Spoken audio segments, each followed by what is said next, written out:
never seen me very upset. This tape will self-destruct in 5 seconds. Mission Impossible came out in the year 1996 and was directed by Brian De Palma. The film was loosely based off of a television series of the same name, which ran from 1966 to 1973. And the movie starred one of the biggest movie stars in the entire world, not just in 1996, but in 2025 here today, with Tom Cruise as Ethan Hunt. And while this first film into the Mission Impossible franchise was more of a spy espionage thriller film, it would ignite one of the biggest box office action franchises of all time, spanning from 1996 to 2025, where we are going to get Mission Impossible: The Final Reckoning in May of 2025.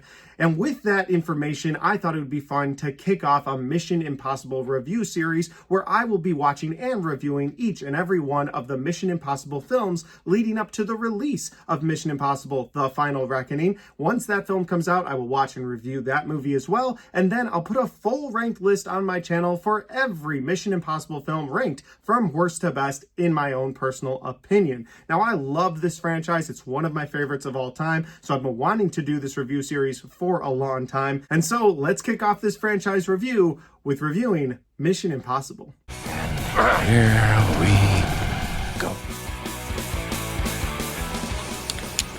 That is one big pile of shit. No, I shot him. Bullets in the fall killed him. So Mission Impossible kicks off with Ethan Hunt being part of an IMF team, not the leader of the team. This would be the first and only time he wouldn't kick off the movie as the leader of the team. This time he's part of a team that's led by Jon Voight's character of Jim, and Jim is the head of this IMF team. Before we go further, I should probably tell you that the IMF stands for the Impossible Mission Force, a team put together by the United States government that will handle the missions that are way too risky for other departments of the United States government. These people sort of work in the shadows. They handle things that other people don't want to handle. And if they're caught while they're on missions, well, they will be completely disavowed by the IMF. They'll say there's no connection and they will be stuck in whatever situation they land in. So back to the synopsis of this film, Ethan Hunt is on this team, and this team has to go and stop what is known as the knock list from getting out. And the knock list stands for the non-official cover list of all the agents that work for the IMF. And it has all of their secret identities, their family information, everything involved with those agents, and someone is trying to steal it. So Ethan, along with his team, are tasked with stopping the people from stealing this list. When they get there to go on this mission, everything that you could imagine would go wrong does end up going wrong, to the point where not only the knock list getting into the hands of the bad guys and them getting away with it, but everyone except for Ethan Hunt on his team is murdered in brutal fashion. Emilio Estevez is in this movie, and he was a big name at the time. And so to see him on this team and then get killed, that had to be a big shock to movie fans in 1996. But he's inside of an elevator shaft, sort of doing the computer work, and his elevator that he's sitting on keeps going up until it just crushes into his face. Again, some of the kills are very brutal, showing how Ethan is being left completely alone. And so immediately Ethan calls it in to his superiors, one of his superiors named Kittredge. He calls it in, he's like, hey, everybody on my team is dead. They have the list. I don't know what went wrong, but everything is wrong. And they're like, it's okay, come on in, let's talk, we'll figure this out. So they meet at this cafe. He sits down with Kittredge, he tries to explain it to him, and then Kittredge goes, here's the thing. The knock list didn't really get out tonight because this was actually set up by the IMF because we feel that we have a mole in our organization. And furthermore, we feel like that mole was in your group. And like you said, you're the only one left. So it was a fake list. The list never actually got out. And since everyone else on Ethan Hunt's team is dead, now he looks like the mole. He looks like the rat. And so he has to run from there. And you get one of those classic Tom Cruise running scenes. And now Ethan Hunt has to put together his own team for the first time in this franchise, where we are introduced to Ving Rhames' character of Luther, who would end up being just as much a staple of this franchise as Ethan Hunt. And so he puts together this team where they are going to steal the real knock list out of Langley to get the bad guy's attention so that he can figure out who the real mole is, clear his name, and help the IMF actually succeed at their mission. And that's the best synopsis that I have for Mission Impossible. If that sounds like a fun time and you haven't seen this movie, or maybe you just haven't seen this movie in many years, well, you can pick it up on pretty much any form of physical media. I think I've owned it on VHS, DVD, Blu-ray, and 4K over the years,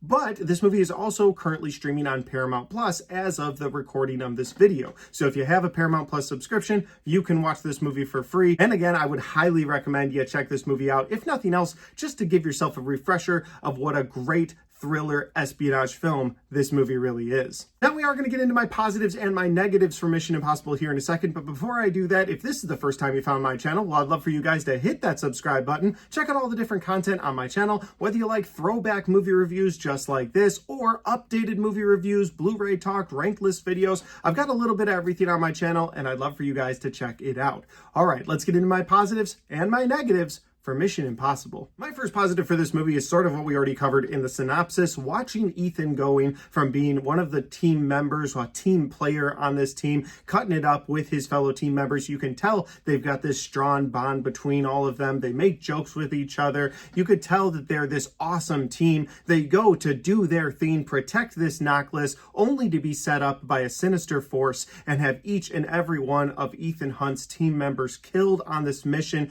You can feel that heartbreak from him when he realizes that all of his team members are dead. People he cared about, people he loved, now they're all dead. You can feel all of that. I loved how this movie kicks off because it really isolates Ethan right away. Even his own task force, the IMF agency, disavows him immediately in this movie. I mean, you're not 30 minutes into this movie and you're like, whoa, this guy's completely on his own. Now he's got to go out and do this on his own. He's got to go deeper into the shadows than he already was. He has to bend and break the rules in order to get the results that he needs. And I love how this movie is initially set up. It just puts everything into frame. It puts Tom Cruise at the forefront saying this guy has to make or break everything right now. My next positive is that mission at Langley, stealing the knock list. If you've seen this movie or if you haven't seen this movie, one of the biggest, most iconic movie scenes in this franchise and one of the biggest, most iconic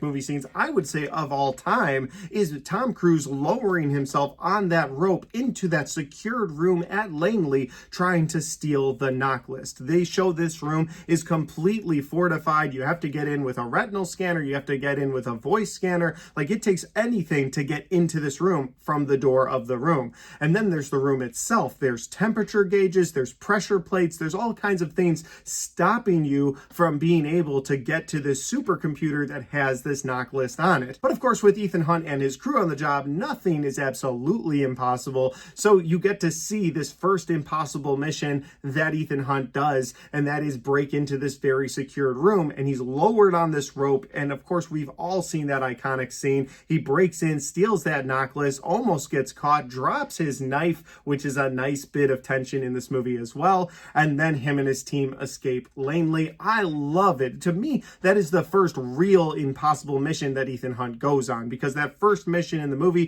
while I enjoy the setup of the film, it's not so much one of the impossible missions. It's kind of like, I feel like anybody could have done this. And then when you find out it was more of a mole hunt than anything else, you're like, okay, that definitely wasn't impossible. But when you get to this mission at Langley, you're like, all right, I'm understanding why these guys are so elite, because this is impossible to get done, and they're able to do it, and it's just so much fun. My next positive is how perfectly paced out this movie feels. I thought this movie keeps you engaged the entire time. It doesn't waste a single moment. There's not a single scene in this movie that I would scrap, that I would cut out, because after Ethan Hunt is on the run, your adrenaline's going with this movie. It slows down a little bit just so that Ethan Hunt can start making some correct moves. But even though I've seen this movie so many times before, I still want to go with him on this journey. I want to figure out who set up his IMF team with him every time I watch this film. And to me, that just says the pace of this film is near flawless. flawless. I think the way that they set this movie in motion and then they continue on with making it a bit of a thriller, a bit of a mystery, some spy espionage stuff going on.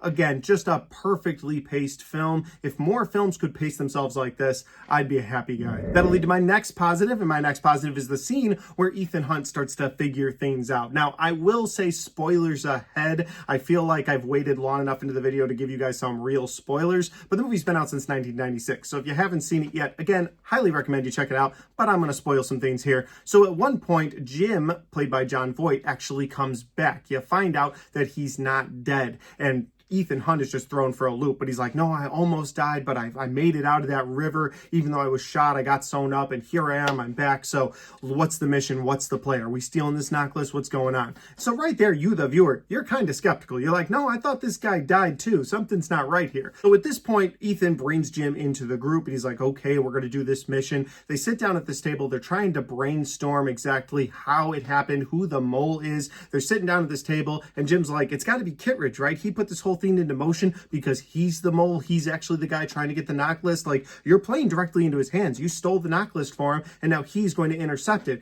And so Ethan's sitting there at this table, and he's trying to figure it out. And as they're going over the different scenarios with each other, you see what actually went down the night of their first mission, where Ethan Hunt's team was wiped out. And you find out that Jon Voight was the one doing it the entire time with help from his wife. And I thought the way they framed that scene was incredibly unique, because was that Ethan Hunt sort of figuring it out in the moment, or was that the movie showing you what happened so that Ethan Hunt was still in the dark, but now you, the viewer, know 100% you need to watch for Jon Voight? You're like, oh, okay, Jim, we got you here. We know you're the bad guy. And I loved how they framed that. It kind of left it up to your interpretation. Was that Ethan just being so smart that even though Jim was in his ear trying to tell him it was Kittredge, he was thinking about it and he was like, oh, okay, I know how you did this. I know how you did this. Because it is a few scenes later when Jim finally does turn on Ethan and reveal himself officially as the bad guy. But again, you, the viewer, have now seen that, so you're anticipating that, which makes that scene that much better.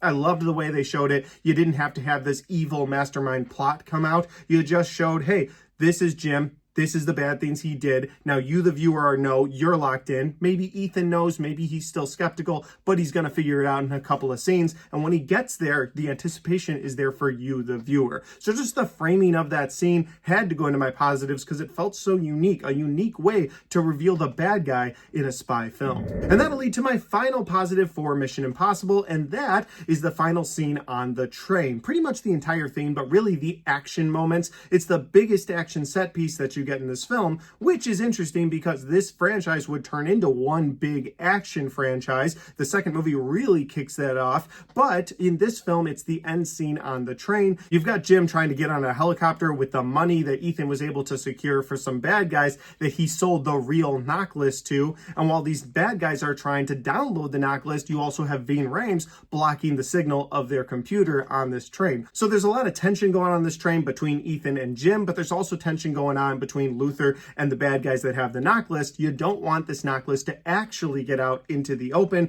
They had to steal it. They had to sell it just so that they could get everybody in the same place. And now you've got this action scene between Ethan and Jim, which leads to outside the train. I love the way that scene is framed. You've got this helicopter hovering overhead. You got Jim and Ethan fighting each other on this train. The wind blowing in their face the entire time. Them both almost getting knocked off the train several times, leading up to that nasty explosion in the tunnel. I loved every moment of that scene. And if nothing else, I think that this movie really sets up the rest of the franchise to become this big action franchise the way the film is framed. You know, opening with Ethan just being part of the team, having to come into his own, create his own team, having to go against the IMF, leading to this action scene, and then it sort of opens the door to the rest of the franchise being action movie, action movie, action movie.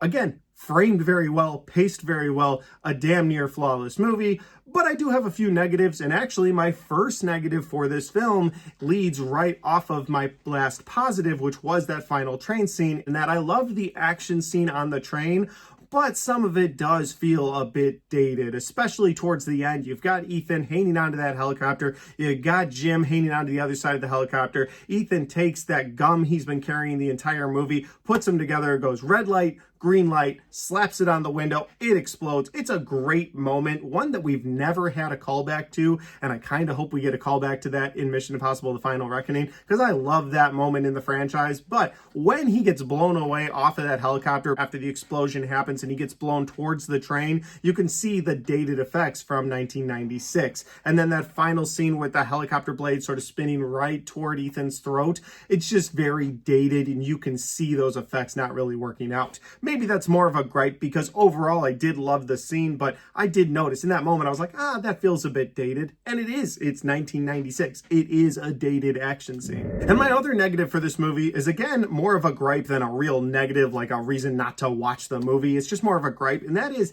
I believe that this film has the weakest opening sequence of all the films. Now, every Mission Impossible movie has an opening sequence, and going forward, most of them, if not all of them, will be in my positives, because I love that opening sequence. There's something that's so much fun about who is the guy behind the mask, and this movie kicks that off. You've got a scene where it turns out to be Ethan Hunt interrogating some guy. You've got what looks like a dead girl on the couch, and they're all being watched through this video. Something's going on, but they haven't really explained it to you. And they're in this room, and they're telling this guy that's on the floor, who thinks he just made a girl OD, they're like, you got to give us a name. We'll protect you if you do that. And so you could see it's like you're catching the very tail end of some sort of mission that Ethan and his squad are on. And then at the end of that, they knock the guy out, and you see Tom Cruise rip that mask off for the very first time. And maybe that is an iconic scene, seeing that mask come off for the first time. But just that opening scene has never really sat right with me. I always feel like I don't have enough information, and it never comes up in the rest of the movie. None of that ever really matters the rest of the film. They're just on a mission that you're seeing. It's sort of introducing you to this team, specifically Ethan Hunt. And I just never really vibed with that scene. So again, that's why I say it's more of a gripe than it is a negative, because it's not necessarily like movie ruining. It's just that's how they kicked off their franchise, with that opening scene, and it's never referenced again. And it's just, you feel like you come in to the end of a television episode that leads directly into the actual movie. I get it. They were trying to show how elite and ruthless this team can be, how mysterious this team can be when he rips that mask off and it's Tom Cruise. But I've never really vibed with that scene. It's never been my favorite, so I threw it in my negatives. But honestly, that's it. Those are the only negatives I really have for Mission Impossible. I think it is a perfectly paced film, and I think it is a near flawless film, one that I absolutely love, one that I highly recommend to everyone. Again, if you have not seen it, go out and check out Mission Impossible. But guys, those are just my opinions, because that's my review for Mission Impossible. Have you had a chance to see this movie? If you have, let me know about it in the comment section down below. Let me know when you first had a chance to watch it. Did you watch it when you were a kid? Did you watch it when you're an adult? Have you not seen it and now you're going to watch it now that you know the 8th movie is coming out? I'd love to know all of that in the comment section. And finally, guys, if you like this review, don't forget to hit the like button, because it helps the video, it helps the channel, and it helps me right here. Thanks for watching. I'll see you next time.